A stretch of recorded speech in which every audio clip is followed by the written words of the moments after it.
mbokk yi asalaamaaleykum amati mbégte dajewaat ak yéen dégtal leen li nga xam ne moo di seen xibaar météo ni ma amee woon fan yëpp ñoo ngi nar a nemmeeku ba tey guddi gi jàpp suba teel bi asamaan soo xam ni daanaka dina am tuuti peex daanaka seddaay lay doon ndax ñoo ngi nar a ami fukki degré ak juróom te mooy température bu nar a gën a néew ci guddi gi ñu nar ko ami incha allah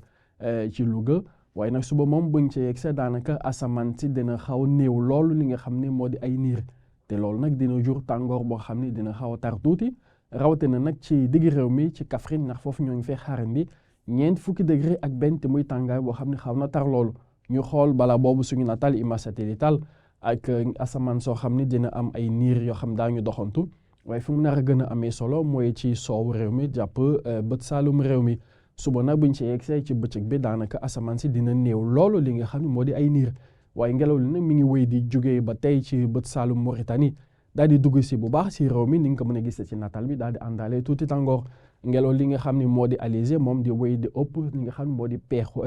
waaxu géej bi rawatina nag diggante Ndakaaru nar géej jàpp Ndakaaru dem ba ci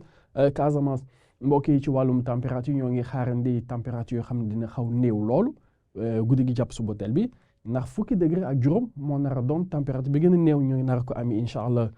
ci Louga waaye nag fukki degré ak juróom-ñaar jàpp fukki degré ak juróom-ñeent mooy température bi nga xam ne moom lañ nar a gën a nemmeeku ci diggi réew mi naka noonu ci soow ca bët gànnaar réew mi nekk noonu jàpp noonu ba ci penku ba ci bët saalum réew mi ci Casamance ñax foofu ci Ziguinchor ñoo ngi nar a nemmeeku fukki degré ak juróom-ñaar jàpp fukki degré ak juróom-benn diggante Sédhiou naka noonu ba ci Kolda ñaar fukki degré mooy température yi nga xam ne dina dalee diggante Mbour Kaolack naka noonu ba ci Kédougou Tambacounda moom di wéy di am température bi nga xamoon nar a gën a kawe guddi gi te muy ñaar fukki degré ak ñaar suba incha allah buñ ci yegsee ñoo ngi nar a nemmeeku température yoo xam dina kawe loolu ndax dina dem ba ñeent fukki degré ak benn fii ci Kaffrine waaye nag ci dëkk yi nga xam ni ñoo di dëkk yi nga xam ñoo fare ci diggi réew mi naka noonu ci bët saalum réew mi yëpp température bi nga xam moom la nar a nemmeeku daanaka dina tolloo fépp. te muy fanweeri degré ak juróom-ñaar loolu ñu nar ko amee ci Linguère Diourbel wàcc si ba ci Fatick jàpp Kaolack ba ci bët saalum réew mi yëpp Ziguinchor Sédhiou Kolda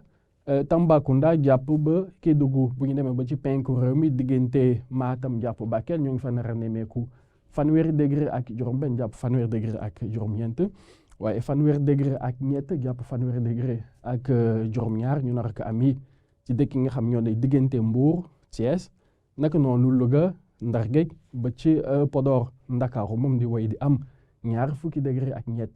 te muy température boo xam ne mu nar a gën a néew ci bëccëg bi ak asamaan soo xam ne ni nga ko mën a gisee ci natal bi asamaan soo xam ni daanaka dina néew lool li nga xam ne moo di ay niir mbokk yi kon lii moo gënoon fees ci xibaar yi nga xam ne amoon nañ mbégte dégtal leen ko waaye nag xibaar yi moom mi ngi wéy di amandi ci li nga xam ne ba tey moo di suñu ay xarale yees ñu leen di ñaanal guddi jàmm ak salaam jërë ngeen jëf.